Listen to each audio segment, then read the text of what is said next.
आज हम पढ़ने वाले हैं वर्ग नौवीं का अध्याय 1 स्थिति एवं विस्तार भूगोल। हमारा देश भारत विश्व की प्राचीनतम संस्कृति में से एक है। भारत की समृद्धि प्राकृतिक विविधता ने इसे अनेक सांस्कृतिक विविधताओं से अलंकृत किया है।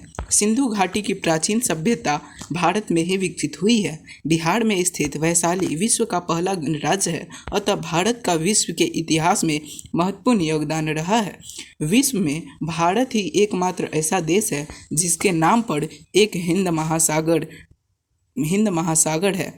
यह दक्षिण एशिया में भारत की महत्वपूर्ण स्थिति को दर्शाता है। पिछले कुछ दशकों में भारत ने सामाजिक एवं आर्थिक क्षेत्र में अद्भुत प्रगति की है, किंतु बढ़ती हुई जनसंख्या भारत के सर्वांगीण विकास में बाधक सिद्ध हो रही है। आपको यह जान के हैरानी हुई होगी कि हिंद महासागर भारत के ही नाम पे रखा गया है। चलिए आगे हम पढ़ते हैं। स्थिति। भारत एक विशाल देश है। इसका भूभाग 8 डिग्री 4 उत्तर से 37 डिग्री 6 उत्तर अक्षांश तथा 68 डिग्री 7 पूर्व से 97 डिग्री 25 पूर्व देशांतर तक फैला है। यदि हम भारत के द्वीप समूह को सम्मिलित करते हैं तब इसका दक्षिण में विस्तार 6 डिग्री 45 उत्तर अक्षांश से शुरू होता है। भारत का दक्षिणतम बिंदु इंदिरा पॉइंट है, जो अंडमान निकोबार द्वीप समूह में स्थित है। 23 डिग्री 30 उत्तरी अक्षांश कर्क रेखा भारत के बीच से गुजरती है एवं इसे लगभग 2 भागों में बांटती है। भारत की स्थिति अक्षांशीय विस्तार, देशांतरीय विस्तार, सीमा रेखा के आदि चित्र संख्या 1 में स्पष्ट है। तो आप जान चुके हैं कि भारत का दक्षिणतम बिंदु इंदिरा पॉइंट कहलाता है, जो अंडमान निकोबार के द्वीप समूह पे स्थित है। अब हम आगे बढ़ते हैं। आप देख सकते हैं इसके इमेज में भारत का आकार। भारत का क्षेत्रफल 32.8 लाख वर्ग किलोमीटर है, जो विश्व के कुल भौगोलिक क्षेत्र का 2.4% है। चित्र संख्या 1.2 से भारत के क्षेत्रफल की सापेक्षिक स्थिति विश्व के अन्य देशों के साथ स्पष्ट है। आप इस चित्र 1.2 में आप देख पा सकते हैं कि रूस की वर्ग किलोमीटर प्रति 10 लाख वर्ग किलोमीटर के हिसाब से 170.7 लाख वर्ग किलोमीटर क्षेत्रफल है। कनाडा का 99.7 लाख वर्ग किलोमीटर, संयुक्त राज्य अमेरिका का 98 लाख वर्ग किलोमीटर, चीन का 95.9 लाख वर्ग किलोमीटर, ऐसा ही सबका है। लास्ट में हमारा 7वां नंबर पे भारत देश आता है, जिसका 32.8 लाख वर्ग किलोमीटर क्षेत्र तक फैला हुआ है। भारत की स्थल सीमा रेखा अत्यंत विशाल है। इसकी स्थल सीमा रेखा तटीय सीमा के लगभग 2 गुनी है। स्थल सीमा रेखा की कुल लंबाई 15,200 किलोमीटर है। मुख्य भूमि की तटीय सीमा रेखा 6,100 किलोमीटर लंबी है। भारतीय द्वीपों की तटीय सीमा रेखा सम्मिलित करने पर इसकी कुल लंबाई 7,516.6 किलोमीटर हो जाती है। भारत मोटे तौर पर त्रिभुजाकार है। इसका उत्तरी भाग चौड़ा है और दक्षिणी भाग लगभग 22 डिग्री उत्तरी अक्षांश से दक्षिण की ओर क्रमशः पतला होता गया है। सबसे अंतिम छोर पर भारत की मुख्य भूमि ने अंतरिक्ष का रूप ले लिया है। इसे कुमारी अंतरिक्ष या कन्याकुमारी कहा जाता है। क्या आप जानते हैं कि समुद्र की ओर मुख्य स्थलीय भाग का निकला हुआ सकड़ा या पतला भाग जो 3 ओर समुद्र से घिरा हो अंतरिक्ष कहलाता है। बच्चों, इसमें विद्यमान अन्य अंतरिक्षों के नाम इकट्ठा करें। भारत के प्रायद्वीप आकार के कारण पूरब में बंगाल की खाड़ी, पश्चिम में अरब सागर, दक्षिण में हिंद महासागर, यह तीनों ओर समुद्र से घिरा है।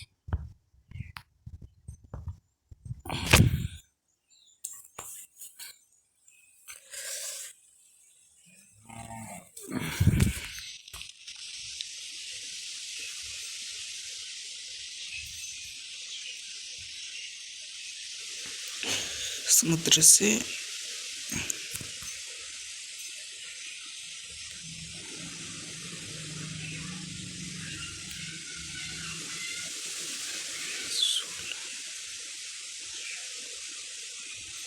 इसी प्रायद्वीप आकार के कारण सीमा इतनी लंबी है तथा हिंद महासागर के मध्य भाग में स्थित कि भारत के उत्तर पश्चिम तथा उत्तर एवं उत्तर पूर्वी सीमा पर नवीन मोरदार पर्वत स्थित है। अक्षांशीय एवं देशांतरीय विस्तार का प्रभाव। भारत का अक्षांशीय एवं देशांतरीय विस्तार दोनों लगभग समान 30 डिग्री है, किंतु भूमि पर दोनों में वास्तविक दूरी समान नहीं है। इसका कारण यह है कि पृथ्वी पर अक्षांशीय दूरी समान रहती है, किंतु अंतर्देशांतरीय दूरी जैसे ध्रुव की ओर जाते हैं कम होती जाती है। भारत में अरुणाचल प्रदेश और कच्छ के बीच स्थानीय समय में 2 घंटे का अंतर है। जब अरुणाचल प्रदेश में सूर्योदय होता है उस समय कच्छ में अंधेरा रहता है और वहाँ 2 घंटे बाद सूर्योदय होता है। ऐसा दोनों में 30 डिग्री देशांतरीय विस्तार के कारण होता है। भारत की मानक देशांतर रेखा 82 डिग्री 30 पूर्वी देशांतर है, जो इलाहाबाद नैनी से होकर गुजरती है। मानक मध्याह्न रेखा चुनते समय इस बात का ध्यान रखा जाता है कि वहाँ देश के बीचों बीच से गुजरती हो तथा 7 डिग्री 30 का गुणांक हो, ताकि 7 डिग्री 30 देशांतरीय दूरी पर स्थित स्थानों के बीच 30 मिनट का समय अंतर हो। कर्क रेखा 23.5 डिग्री उत्तरी अक्षांश भारत के बीचों बीच से गुजरती है और इसे लगभग 2 बराबर भागों में बांटती है। यह कर्क रेखा हमारे पड़ोसी राज्य झारखंड की राजधानी रांची तथा पड़ोसी देश बांग्लादेश से होकर गुजरती है। अब हमें यह देखना है कि अक्षांशीय विस्तार या दूरी का भारतीय जनजीवन पर क्या प्रभाव पड़ता है। भारत का उत्तरी किनारा जम्मू कश्मीर राज्य में है तथा 37 डिग्री 6 अक्षांश रेखा इसके उत्तरी किनारे से गुजरती है। अतः विषुवत रेखा से यह काफ़ी दूरी पर है तथा सूर्य की किरणें यहाँ अत्यंत तिरछी पड़ती है।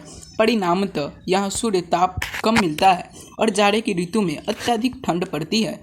इसके विपरीत भारत का दक्षिण भाग केरल और तमिलनाडु राज्य विषुवत रेखा के काफ़ी निकट है। अतः यहाँ सूर्य की किरणें अपेक्षाकृत सीधी पड़ती है और सूर्य ताप अधिक मिलता है। इस तरह जाड़े में जम्मू कश्मीर में पुरुष गर्म कपड़े और चादरों से लिपटे रहते हैं, वहीं केरल का किसान लुंगी पहने लंगे बंधन खेती करता है।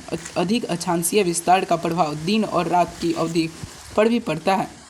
केरल में सबसे छोटे एवं सबसे बड़े दिन में 45 मिनट का अंतर है, जबकि लेह जो लद्दाख की राजधानी है में यह अंतर 5 घंटे का पाया जाता है। भारत तथा विश्व। भारत अपनी प्रायद्वीपीय आकृति के कारण हिंद महासागर के शीर्ष पर स्थित है। पश्चिमी तट से यूरोपीय देश, दक्षिण पश्चिमी एशिया एवं अफ्रीका तथा पूर्वी तट से एशियाई देशों तथा ऑस्ट्रेलिया के साथ भारत को संबंध स्थापित करने में सुविधा होती है। हिंद महासागर में भारत जैसी महत्वपूर्ण स्थिति एशिया के किसी अन्य देशों की नहीं है, इसलिए एक महासागर का नाम भारत देश के नाम पर रखा गया है।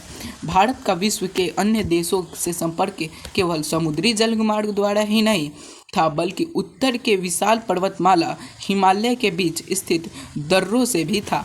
भारत का पश्चिमी, मध्य पूर्वी एवं दक्षिणी पूर्वी एशिया के विभिन्न देशों के साथ अद्भुत संपर्क रहा है। इसी प्रकार एशियन तथा पंचतंत्र की कहानियाँ, उपनिषदों के विचार, बौद्ध धर्म, भारतीय अंक एवं दशमलव प्रणाली आदि विश्व के विभिन्न भागों तक पहुँचा सका है। मसाला, मलमल, कपड़े, अन्य सामान भारत से विभिन्न देशों से निर्यात होता था। इसके विपरीत यूनानी स्थापत्य कला तथा पश्चिमी एशिया की वास्तुकला के मीनारों तथा गुंबदों के प्रभाव हमारे देश के विभिन्न भागों में देखा जा सकता है। भारत के पड़ोसी देश। दक्षिण एशिया में भारत का एक महत्वपूर्ण स्थान है तथा Bharat SAARC, South Asian Association for Regional Cooperation का सदस्य है। भारत की स्थल सीमा 7 देशों को छूती है। इन देशों के नाम हैं पाकिस्तान, अफगानिस्तान, चीन, नेपाल, भूटान, बांग्लादेश तथा म्यांमार। श्रीलंका सार्क के निम्नलिखित सदस्य हैं: भारत, पाकिस्तान, बांग्लादेश, श्रीलंका, नेपाल, भूटान, मालदीव, अफगानिस्तान एवं मालदीव हिंद महासागर में स्थित द्वीपीय पड़ोसी देश है। श्रीलंका भारत से मन्नार की खाड़ी तथा पाक जल संधि द्वारा अलग होता है। श्रीलंका भारत से मन्नार की खाड़ी तथा पाक जल संधि द्वारा अलग होता है। भारत की मुख्य भूमि पर स्थित स्थित धनुषकोटी से श्रीलंका तट मात्र 24 किलोमीटर दूर है। इस रेखीय द्वीपों की श्रृंखला को एडम्स ब्रिज के नाम से जाना जाता है। उत्तर एवं उत्तर पूर्व में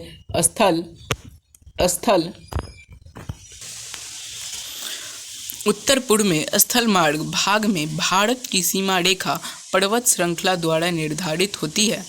जम्मू कश्मीर में एक क्षेत्र ऐसा है जहां भारत, अफगानिस्तान और चीन की सीमाएं मिलती है। इस क्षेत्र से कुछ ही दूर पर पाकिस्तान, तजाकिस्तान की सीमाएं हैं।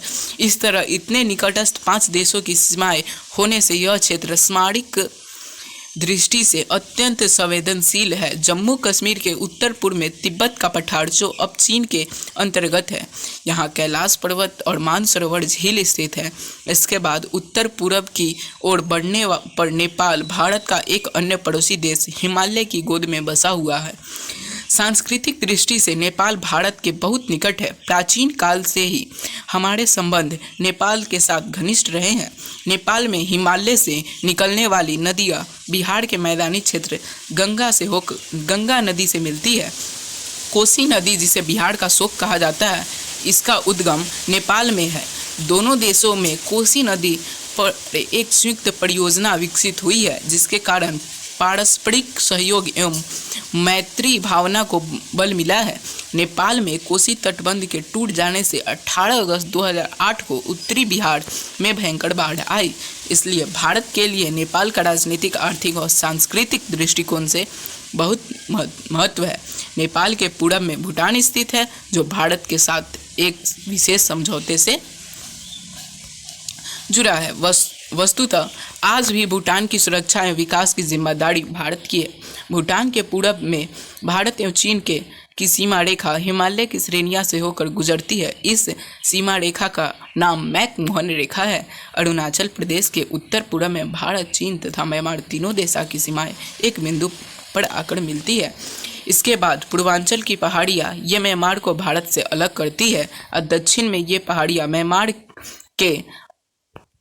के